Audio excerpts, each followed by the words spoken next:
नुसते बघूनच तोंडाला पाणी सुटेल असं आंबट गोड तिखट चटपटीत असं आवळ्याचं लोणचं आज मी इथे बनवलेलं आहे. चला तर मग रेसिपीला सुरुवात करूया. तर ह्यासाठी इथे मी 500 ग्रॅम आवळे घेतलेले आहेत. आवळे स्वच्छ धुवून घ्यायचे 2-3 वेळा आणि त्यानंतर आपल्याला ते एका स्वच्छ कपड्याने पुसून घ्यायचे आहेत. त्यावर कोणतंही पाणी राहता कामा नये. आणखी एक महत्त्वाची टिप म्हणजे ज्यावेळेला तुम्ही बाजारात जाल आणि आवळे घेऊन याल त्यानंतर 1 ते 2 दिवसातच हे आवळे बनवूनच घ्या, ज्यावेळेला आवळे फ्रेश असतील. फार दिवस फ्रीजमध्ये ठेवून नंतर त्यापासून हे लोणचं बनवू नका, नाहीतर ते जास्त दिवस टिकणार नाही, तसेच त्याची चवही चांगली येणार नाही. तर आता हे आपण सर्व आवळे स्वच्छ पुसून घेतलेले आहेत. बाजूला ठेवूया आणि पुढची प्रोसेस करूया. तर इथे मी एका स्टीमरमध्ये आपण जे मोदक पात्र असतं त्यामध्ये पाणी उकळत ठेवलेलं आहे. त्यावर जाळी ठेवलेली आहे आणि त्यावर आता आपण हे आवळे ठेवून वाफवून घेणार आहोत.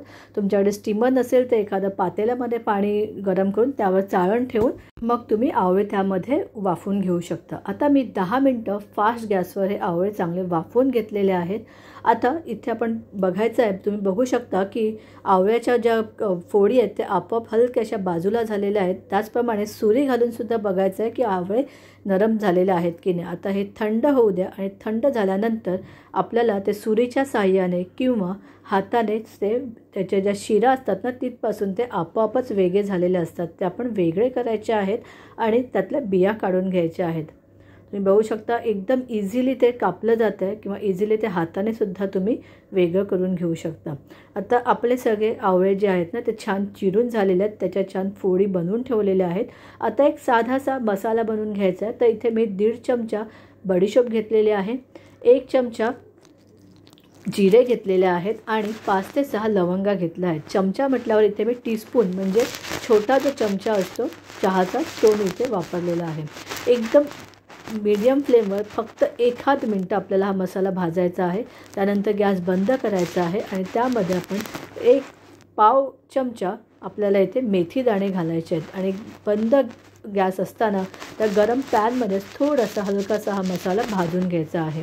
जास्त भाजू नका, नाहीतर आपला लोणच्याला कडवट चव येऊ शकते.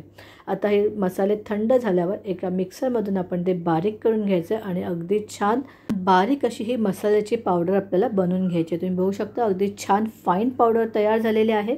आता आपण ज्या आवळ्याच्या फोडी बनवून ठेवल्या होत्या त्यामध्ये घालूया अर्धा टीस्पून हळद, अर्धा टीस्पून हिंग, 1 टीस्पून सैंधव मीठ आणि 1 टीस्पून आपल्याला ह्यामध्ये साधं मीठ घालायचं आहे.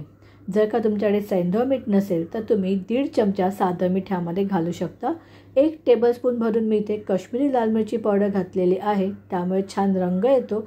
आणि इथे आपण जो मसाला वाटून ठेवला होता तो सुका मसालासुद्धा आपण ह्यामध्ये घालायचा आहे. जर का काश्मीरी लाल मिरची पावडर नसेल तर तुम्ही त्याऐवजी 1 टीस्पून कोणतीही लाल मिरची पावडर घालू शकता. आता हे हलक्या हाताने आपण व्यवस्थित मिक्स करून घ्यायचं आहे. अशा प्रकारे टॉस करायचं आहे म्हणजे मसाला पूर्ण आवळ्याला छान कोट करेल. तुम्ही बघू शकता अगदी छान आवळ्याला पूर्ण असा हा मसाला लागलेला आहे. हातात एक फोड घेऊन तुम्हाला दाखवते किती छान वाटतं हे. अगदी ही फोडसुद्धा आपल्याला खावीशी वाटते. आता इथे मी गॅस चालू केलेला नाही आहे, पण त्यावर एक पॅन ठेवलेला आहे. त्यामध्ये मी घालणार आहे 200 ग्रॅम साखर आणि 200 ग्रॅम मी इथे देशी गूळ घेतलेला आहे. अगदी साखर भिजेल एवढंच पाणी, म्हणजे इथे मी पाव वाटी पाणी घेतलेलं आहे, ते एवढं पाणी ह्यामध्ये घातलेलं आहे. आणि आता हे हलकंसं आपण मिक्स करून घेऊया. अजूनही मी गॅस लावलेला नाही आहे, थोडंसं हे मिक्स करूया पाण्यामध्ये.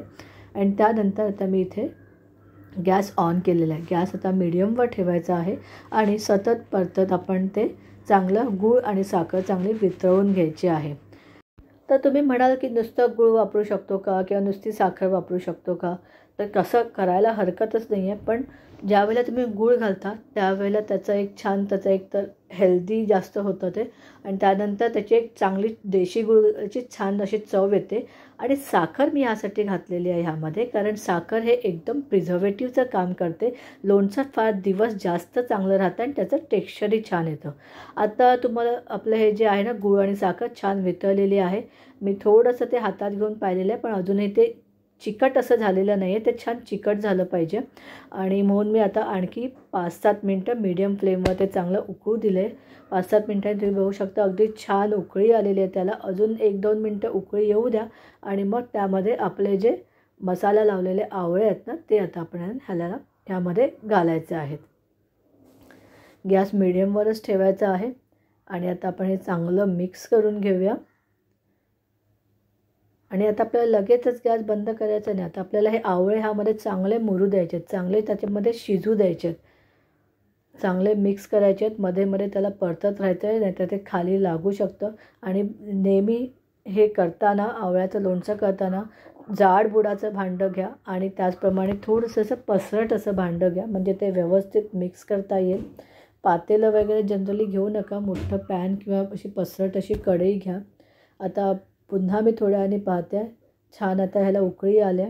आता साधारण 5 मिनटं ह्याला मी मीडियम फ्लेमवर मी अजून उकळलेलं आहे. अजूनही ते घट्ट झालेलं नाही आहे, ते अजूनही थोडंसं पातळच आहे, त्याला तो चिकटपणा अजून आलेला नाही आहे. आणखी आपल्याला थोडा वेळ मीडियम ते लो फ्लेमवर मध्ये मध्ये ढवळत राहत ते चांगलं शिजवून घ्यायचं आहे. आता तुम्ही बघू शकता कन्सिस्टन्सी केवढी घट्ट झालेली आहे. तुम्हाला एक एक्झाम्पल देते. एक प्लेट घ्यायची आहे, त्यामध्ये थोडासा रस घातलेला आहे. हे कसं वाटतं आहे, मधासारखं वाटतं आहे, तर त्या कन्सिस्टन्सी येईपर्यंत आपल्याला हे शिजवून घ्यायचं आहे. हाताने पण बघू शकता तुम्ही, एक तार हलकीशी अशी आलेली आहे. आवळाची एक फोडही आपण काढून बघूया यामध्ये की कशी शिजलेली आहे ती. तुम्ही बघू शकता पूर्ण रस त्या आवळ्यामध्ये अगदी छान शोषला गेलेला आहे. आणि अशा प्रकारे आपलं हे गोड लोणचं, आंबट तिखट गोड असं लोणचं चटपटीत तयार आहे. पॅनमध्ये ठेवू नका, गरम पॅनमधून ते लगेच काढून एखाद्या काचेच्या भांड्यामध्ये आपण काढून घ्यायचं आहे. आणि नंतर आपण ज्यावेळेला हे पूर्ण थंड होईल त्यावेळेला आपल्याला हे काचेच्या बरणीमध्ये भरायचं आहे. पण हा व्हिडिओ अजून संपलेला नाही आहे. काचेच्या बरणीमध्ये कसं स्टोअर करायचं ते मी तुम्हाला आता सांगणार आहे. काचेची बरणी स्वच्छ धुवून घ्यायची, त्यानंतर ती उन्हामध्ये वाळवायची, स्वच्छ पुसून घ्यायचे. आणि स्वच्छ पुसून झाल्यानंतर आपल्याला आणखी एक स्टेप करायचे, ज्यामुळे आपलं लोणचं ह्या बरणीमध्ये खराब होणार नाही. आता इथे एक तवा घेतलेला आहे मी, जुना तवा, त्यावर थोडंसं हिंग मी घातलेलं आहे. गॅस मीडियम ते हाय फ्लेमवर ठेवायचा आहे. आणि ही जी बरणी आहे ना, तिला ह्या हिंगाची वाफ द्यायची आहे. हिंगाचा जो गरम हिंगाचा जो धूर येईल ना, तो आपल्याला ह्या बरणीमध्ये असा द्यायचा आहे. त्यामुळे आपली बरणी छान स्टरलाइज होते. आणि हे आता लोणचंसुद्धा चांगलं थंड झालेलं आहे आणि थंड झाल्यावरच आपल्याला हे बरणीमध्ये भरायचं असतं. तर आता हे बरणीमध्ये आपण भरून घेऊया. आणि ज्या वेळेला तुम्ही हे लोणचं कधीही वापरण्यासाठी काढाल तेव्हा त्यावेळेला अगदी सुका चमचाच आपल्याला वापरायचा आहे. आता ह्या साईडला जे मसाले लागलेले आहेत ना, आपण ज्यावेळेला बरणी भरतो ते मसाले नेहमी पुसून घ्यायचे, नाहीतर मग काय होऊ शकतं, त्याच्या साईडला जे मसाला लागला आहे ना, त्याला बुरशी येऊन लोणचं खराब होऊ शकतं. आता बरणी आपली स्वच्छ क्लीन झालेली आहे, त्याला घट्ट असं झाकण लावायचं आहे आणि एखाद्या स्वच्छ आणि उबदार ठिकाणी आपल्याला ही लोणच्याची बरणी ठेवून द्यायची आहे. आणि तयार आहे आपलं आंबट गोड चटपटीत असं आवळ्याचं लोणचं. तर तुम्हीसुद्धा ही रेसिपी तुमच्या घरी नक्की ट्राय करून बघा आणि मला कमेंट करून सांगा की तुम्हाला ही रेसिपी कशी वाटली.